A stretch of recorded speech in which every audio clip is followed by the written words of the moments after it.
बिस्मिल्लाहिर्रहमानिर्रहीम। अस्सलाम वालेकुम। मैं हूं अंसर और आप देख रहे हैं मेरा यूट्यूब चैनल अरब जम्मू न्यूज़।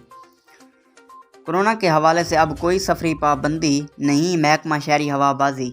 सऊदी महकमा शहरी हवाबाजी ने कहा है कि सऊदी अरब आने के लिए कोरोना वैक्सीन और PCR टेस्ट की पाबंदी नहीं है। कोरोना के हवाले से तमाम सफरी पाबंदियां ख़त्म की जा चुकी हैं।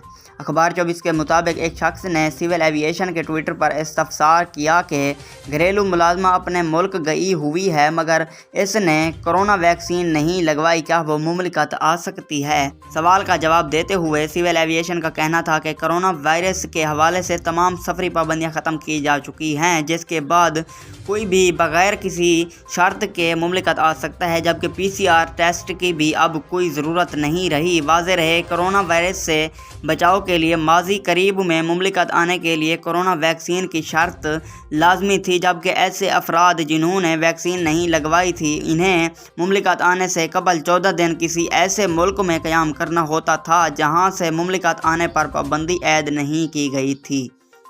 ताहम गुज़श्ता माह से तमाम सफरी पाबंदियां ख़त्म कर दी गई थी, जिनमें करंतना और PCR टेस्ट भी शामिल था। अगर आज की वीडियो अच्छी लगी हो तो मेरी वीडियो को लाइक कर दें। चैनल पर नए हैं तो प्लीज़ चैनल को सब्सक्राइब करना ना भूलें। बहुत शुक्रिया।